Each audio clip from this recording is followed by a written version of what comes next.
C'est du jamais vu, un maire exfiltré de chez lui en pleine nuit par le raid, parce que menacé par des narcotrafiquants. C'est ce qui est arrivé au maire d'Alais, je vous le disais, Christophe Rivingue, dans la nuit de lundi à mardi.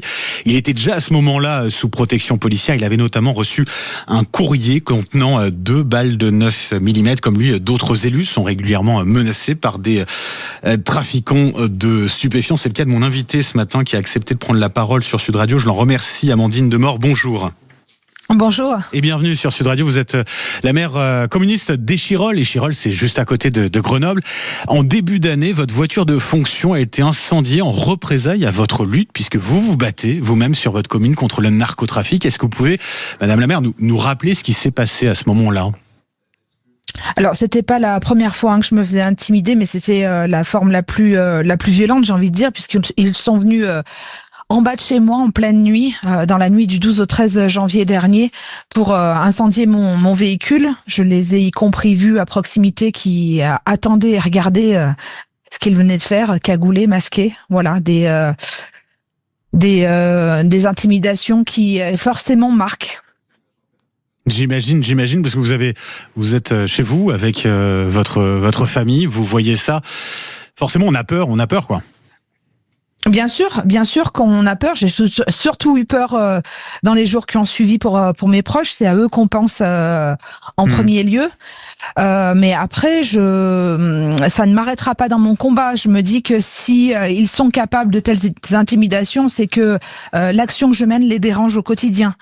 Donc ça renforce encore plus l'action que je peux mener pour ma commune, pour mes habitants, pour les gamins des quartiers, pour tout le monde. Ça vous encourage à continuer à vous battre, Madame la maire ? Ça vous encourage ? Oui. Ouais. Oui, tout à fait. Tout à fait. Ça encourage parce que vous savez, quand on est maire, on pense avant tout aux habitants et habitantes qui subissent ça de plein fouet tous les jours. Les formes les plus violentes du narcotrafic, on les voit dans les quartiers où les habitants rencontrent des difficultés sociales. Donc on est là pour prendre soin d'eux et les protéger au quotidien. Quelle autre intimidation vous avez vécu ? Vous disiez c'est régulier. Alors, c'était pas la première fois, oui, parce qu'il y a maintenant 2 ans, j'ai eu à fermer un bâtiment, le bâtiment Le Carrare, en plein cœur du centre-ville d'Échirolles, un bâtiment qui est entièrement gangréné par le narcotrafic. Et c'est là qu'ont commencé les premières intimidations. Après ce point de deal, le procureur de la République l'avait précisé, rapporté entre 12 et 15 000 euros par jour. Donc c'était un point de deal très rentable. Donc ils ont été très en colère de la fermeture de ce point de deal. Et la première intimidation a été d'immobiliser mon véhicule à l'aide de 2 motos au cœur du centre-ville d'Échirolles. Voilà, pour me faire peur. 0826 300 300, vous nous appelez, on sera dans un instant, Madame la maire, avec Olivier et Fabrice qui veulent témoigner et puis pourquoi pas aussi réagir à ce que vous dites, puisque c'est effectivement la preuve du courage d'une mère, en l'occurrence de vous, de ce combat que vous menez face aux narcotrafiquants qui sont prêts à tout, presque. Effectivement, quel conseil vous donneriez d'ailleurs aux élus, aux maires comme vous qui sont confrontés, ou comme le maire d'Alès, qui sont confrontés à ces intimidations, à ces menaces de narcotrafiquants ? Déjà qu'on s'apporte du soutien mutuellement, parce qu'on est plusieurs à vivre ces choses-là. Et d'ailleurs, j'en profite pour apporter tout mon soutien à mon collègue maire d'Alès. Qu'on fasse des partages de bonnes pratiques et d'expériences, et surtout qu'on mène le combat commun pour demander plus de moyens auprès de l'État pour combattre le narcotrafic. Ce sera la meilleure façon quand même de tranquilliser les choses sur le territoire, tant pour les élus que pour les habitants. Est-ce que vous avez l'impression de ne pas être suffisamment soutenu par l'État ? Écoutez, moi, ça fait plusieurs années maintenant que je demande un commissariat de plein exercice sur ma commune, une commune de 36 000 habitants, sans commissariat à Échirolles. Et je n'ai toujours pas de réponse, ni positive ni négative. Pourtant, j'ai rencontré l'ancien ministre de l'Intérieur, le nouveau ministre de l'Intérieur, et aujourd'hui, les élus, ils attendent aussi des moyens et des moyens humains sur le terrain. Seule, une commune ne peut pas tout. C'est impossible. Je rappelle, Amandine Demort, vous êtes la maire PCF d'Échirolles, donc juste à côté de Grenoble. 0826 300 300. Nous sommes avec Olivier Tenet de Beaucaire. Bonjour Olivier. Oui, bonjour. Vous avez entendu le témoignage à l'instant d'Amandine Demort. Je viens de l'entendre, mais bon, quand on parle du maire d'Alès, parce que je suis plus près d'Alès que de Grenoble, qui a été exfiltré donc en pleine nuit. Oui, mais quand on parle de la DZ Mafia à Alès, j'y crois pas un instant. Ce sont les bandes locales qui font ça. C'est leur territoire. La DZ Mafia, elle s'attaque aux bandes rivales. Elle s'attaque pas aux politiques jusqu'à maintenant. Là, par exemple, le maire de Tarascon vient de faire nettoyer tout un quartier, le Ferrage à Tarascon, gangréné par la drogue. Il a fait venir 2 quarts de CRS, ils ont fouillé partout. Ils ont tout nettoyé, ils ont des arrestations, des saisies. Il n'y a pas eu de représailles, hein. Pour l'instant, il n'y a rien. Et parce qu'il s'est attaqué à des bandes touchons du bois quand même, hein, Olivier. Oui, non, mais j'espère qu'il ne faut pas accuser chacun. Je pense que localement, les gens, ils veulent défendre leur bistec. Hein. Je les comprends pas. je sais pourquoi ils le font. Hein. C'est pour l'argent. L'argent, ça profite aux commerces locaux et tout. Alors je vais être méchant quand je dis ça parce que c'est un trafic parallèle où l'État ne prend pas d'argent, mais où tous les autres sont gagnants. Et est-ce que la lutte, je pense que la maire des Chirolles, je la plains parce que quand il y a des menaces comme ça, c'est grave. Ouais. Mais elle n'y arrivera pas. Elle n'y arrivera jamais. Parce que Olivier, la drogue, ça s'est toujours vendu et ça se vendra toujours. Olivier. On ne pourra jamais rien faire. Les politiques ne veulent rien faire. Parce que c'est quand même grave. Et hier, on était en famille. Dans ma famille, il y a plein de policiers. Oui. On en discutait. Oui. La DZ Mafia, les renseignements savent qui c'est. Et ils ne font rien. Bah, il y a des arrestations. Mais on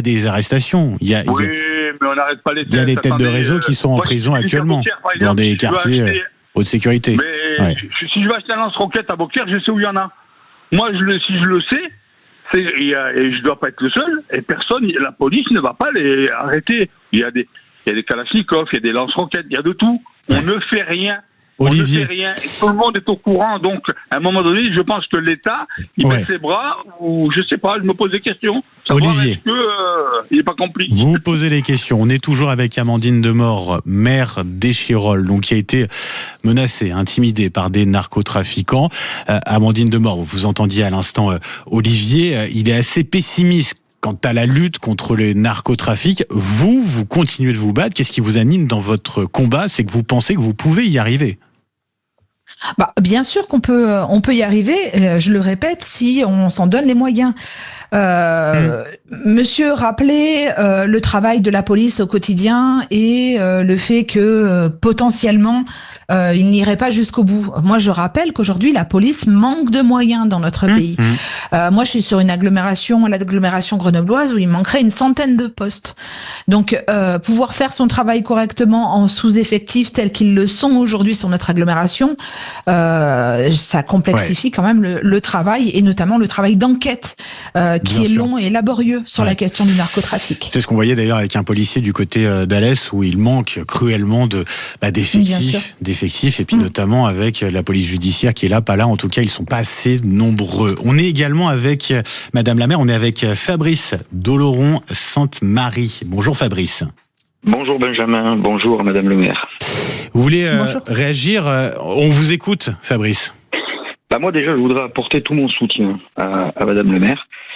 Les élus municipaux, c'est les élus les plus purs de la République. Ce sont les gens qui s'engagent vraiment pour des valeurs, qui s'engagent vraiment pour le bien-être direct de leur population, et ce sont bien souvent les laissés pour compte. Ils se battent au quotidien avec des moyens qu'on leur enlève, qu'ils n'ont pas. Ils font beaucoup avec le peu qu'ils ont. Et moi, ça me révolte de voir que des gens comme ça puissent être menacés. On communique beaucoup. Il y a beaucoup au niveau des services plus haut placés. Ça fait presque un quart de siècle qu'on fait du grand n'importe quoi. On a fermé des gendarmeries, on a fermé des commissariats de police. Par contre, on communique. Qu'est-ce qu'on communique? Qu'est-ce qu'on fait? Ça, on parle. Mais un bon politique, c'est pas que celui qui parle, c'est celui qui agit. Et là, dans les actes, ces gens-là. Alors, ce qui arrive. Et là, pour conclure rapidement, Fabrice, c'est ce qui arrive aussi à la population depuis des années. Et maintenant, ça commence à monter, quoi. Pardon, mon gamin, je vous ai coupé. Merci Fabrice. Non, je voulais juste laisser un peu de temps pour conclure avec Madame la maire d'Échirolles, près de Grenoble, Amandine Demort. Et merci beaucoup effectivement pour votre message et puis votre soutien. Vous l'avez entendu aux élus locaux que vous êtes, Amandine Demort. Il dit voilà, la politique, ça communique, ça parle. Vous êtes en contact avec l'ancien ministre de l'Intérieur, le nouveau. Vous avez l'impression que on est juste dans de l'affichage, dans de la communication. C'est le sentiment que vous avez aussi vous-même ou pas? Alors j'ai beaucoup d'écoute à chaque fois de leur part sur chacun des rendez-vous. D'accord. Ça c'est indéniable. Après, on ne partage pas la façon d'avancer et la façon de traiter les questions de sécurité, puisque moi je me bats auprès d'eux pour le retour de la police de proximité qui avait été supprimée il y a une vingtaine d'années par Nicolas Sarkozy. Et là, j'avoue ne pas avoir beaucoup d'écoute non plus. Moi, j'estime que nos concitoyennes ont besoin de retrouver leur police en proximité quotidiennement dans les rues, en îlotage, c'est-à-dire en balade pédestre dans les rues. Oui. Que ça apporterait quand même beaucoup de tranquillité, de sérénité et que ça réglerait bon nombre de situations et d'occupations illégales d'espaces publics. Je vous remercie infiniment d'avoir accepté de prendre la parole ce matin sur Sud Radio. Amandine Demort, je rappelle, vous êtes maire PCF d'Échirolles, juste à côté de Grenoble. Ça permet aussi de mettre les choses en perspective et de comprendre véritablement ce qui se passe. Et effectivement, je rejoins Fabrice, soutien à nos élus locaux, aux maires qui sont en première ligne, comme vous, Amandine Demort. Bon courage à vous, passez Merci beaucoup. Une bonne journée, au plaisir.